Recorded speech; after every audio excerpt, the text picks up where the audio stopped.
नमस्कार मेरे प्यारे दोस्तों, मैं लालता मिश्रा। मैं माता सबरी जी की कथा लेके आया हूँ आज आप सबके लिए मेरे प्यारे दोस्तों कि माँ सबरी के माता पिता कौन थे, वो अपने पूर्व जन्म में क्या थी और किस प्रकार उसने भगवान श्री राम को पाया है। आज मैं इसकी कथा सुनाने जा रहा हूँ मेरे प्यारे दोस्तों। आप लोग ध्यान पूर्वक सुने, बहुत दिल को छू लेने वाली घटना है ये। भील जनजाति के जो राजा अज थे और इनकी माता का नाम इंदुमती था और पिता का नाम अज था। ये भील जनजाति के मुखिया थे, भील प्रजाति के राजा थे वहाँ के। ये एक बार क्या हुआ, जब सबरी छोटी थी तो बहुत पैदा हुई, उसका नाम श्रमणा था। छोटे में बचपन में उसका नाम श्रमणा सबरी का था। तो सबरी छोटे बचपन से ही ध्यान ज्ञान वैराग की बातें किया करती थी। उसकी बातें सुन के उसके माता पिता सोच में पड़ जाते थे कि हमारी बेटी ये कैसी बातें करती है ध्यान ज्ञान की। इसके लिए उन लोगों ने एक ज्योतिषी से भी पूछा था, तो उन्होंने कहा कि आपकी बेटी जरूर अपने पूर्व जन्म में कोई साधु या संत महात्मा रही होगी, तभी ये ऐसी बातें किया करती है। सबरी का लालन पालन बहुत अच्छे से हो रहा है। सबरी जब थोड़ा बड़ी हुई तो उसका विवाह वहाँ के एक भील कुमार के साथ तय हुआ, जो कि बहुत ही ज़्यादा बहादुर, बलिष्ठ, बलवान और बुद्धिमान था। उसके साथ भील कुमार के साथ तय हुई।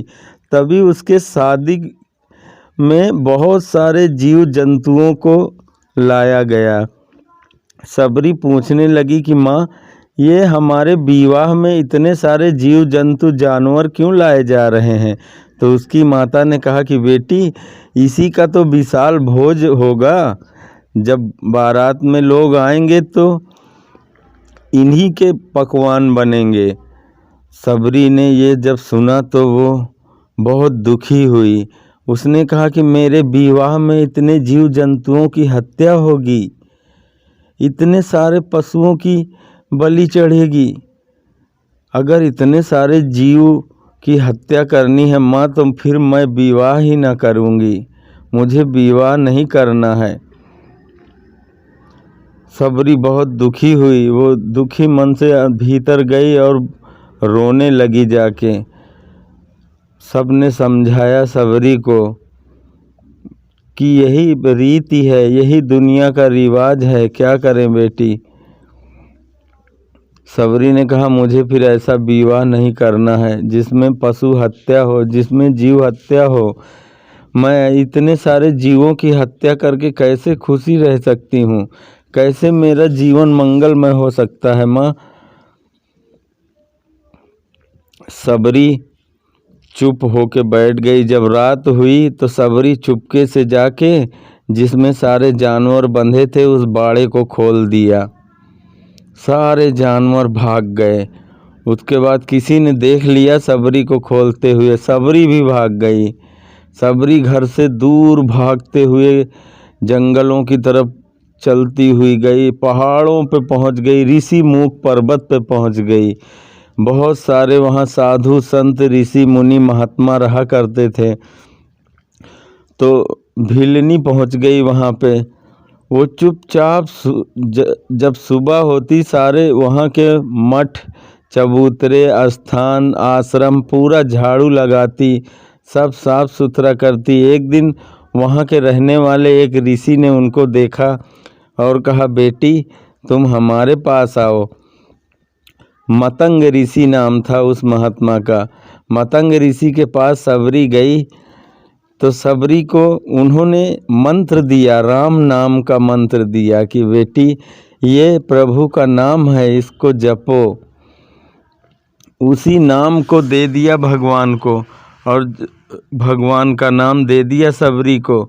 जब सबरी जपने लगी तो उसको पुरानी यादें उसकी ताज़ा होने लगी, क्योंकि सबरी अपने पिछले जन्म से ही प्रभु को बहुत प्रेम करती थी।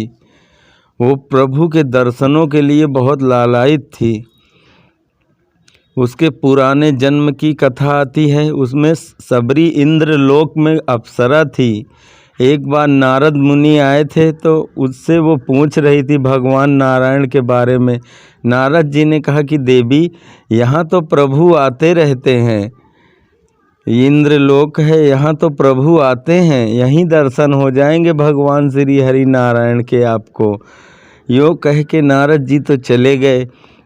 उस दिन से वो अप्सरा, जो भी कोई व्यक्ति इंद्रलोक आता था जो भगवान नारायण जैसा दिखने वाला, तो एक टक उसको अप्सरा देखती रहती थी। जो भी नारायण जैसा लगता था कि शायद यही नारायण हो, यही ना प्रभु हो, उन्हीं के दर्शनों के लिए जो भी आता उसको देखती रहती। ये देख के इंद्र को गुस्सा आ गया। उसने कहा कि जिस कृत्य के लिए तुम यहाँ पे हो वो तो कर नहीं रही हो, जो भी आता है उसको ऐसे देखने लगती हो। मैं तुम्हें श्राप देता हूँ कि तुम मनुष्य योनि में चली जाओ। तो यहाँ मनुष्य योनि में सबरी के रूप में जन्म लिया उसने। और जब मतंग ऋषि महात्मा ने उनको भगवान श्री राम का नाम दिया जपने के लिए, जब उनके ध्यान में बैठी तो उसको वो सब पुरानी चीज़ें याद आने लगी। तो वो जाके मतंग ऋषि भी कुछ समय के बाद बूढ़े हो गए बहुत। उनका अंतिम समय आया तो सबरी ने कहा कि हे प्रभु, आप थे अब तक, मैं आपके सहारे यहाँ पे रही, अब मैं किसके सहारे यहाँ पे रहूँगी। उनके मतंग ऋषि गुरु ने कहा कि हे बेटी, तुम चिंता मत करो, तुम जिनके इंतज़ार में कई जन्मों से हो वो तुमसे मिलने यहीं धरती पे आएंगे। क्या प्रभु, हमारे प्रभु हमसे मिलने यहाँ धरती पे आएंगे? हाँ। मतंग ऋषि ने कहा कि हाँ बेटी, भगवान राम के रूप में भगवान स्वयं आएंगे तुमसे मिलने को यहीं पे, कहीं जाना नहीं पड़ेगा, बस तुम उनका इंतज़ार करो। तुमने बहुत दिन इंतज़ार कर लिया, बस थोड़े दिन की तो और बात है, बस थोड़े दिन और इंतज़ार कर लो, प्रभु यहीं आएंगे, तुम्हारे पास ही आएंगे। ये कह के मतंग ऋषि तो अपने शरीर का त्याग करके ब्रह्म विलीन हो गए। और सबरी भी ये आस में बैठी रहती थी। फिर जब से सुना कि प्रभु आएंगे तब से वो रोज़ अपना आंगन झाड़ू बुहारती और उसके बाद फूलों से सजाती पूरे रास्ते को। उन्हीं की याद में खोई रहने लगी। फिर तो राम के ही प्रेम में डूब गई सबरी। कभी कुछ ले आती, तोड़ के रख लेती कि हमारे प्रभु राम आएंगे, कभी फूल सारे, और कोई उन पे चलने लगता तो उनको मना करती कि इस पे कृपा करके आप लोग इस फूल को यूँ न कुचलें, इस तो हमने अपने प्रभु राम के लिए बिछाए हैं। मतंग ऋषि के आश्रम में बहुत सारे साधु संत महात्मा रहते थे।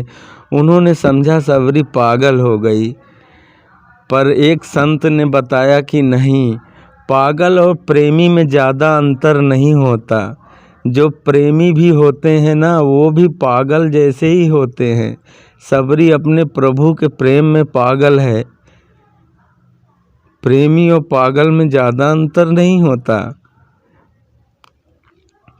वो महात्मा योग तो कह के बस सारे चले जाते और सबरी बस फूल बिछाती रहती रास्तों में। वो दिन दूर न था, एक दिन प्रभु स्वयं आ खड़े हुए रास्ते में उसके। सबरी फूल बिछा ही रही थी, प्रभु खुद आके खड़े हो गए, सबरी को गले लगा लिया। क्योंकि सबरी खुद प्रेम नहीं करती थी।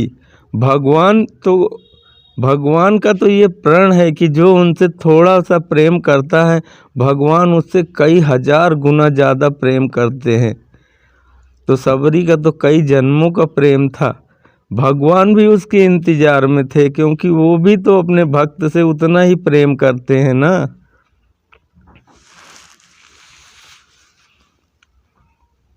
सबरी धन्य हो गई।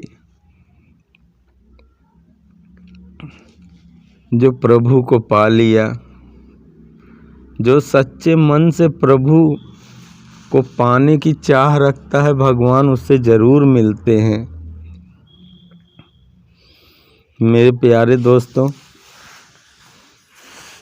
हम फिर मिलेंगे अपने नए वीडियो के साथ। तब तक के लिए जय श्री राधे कृष्ण।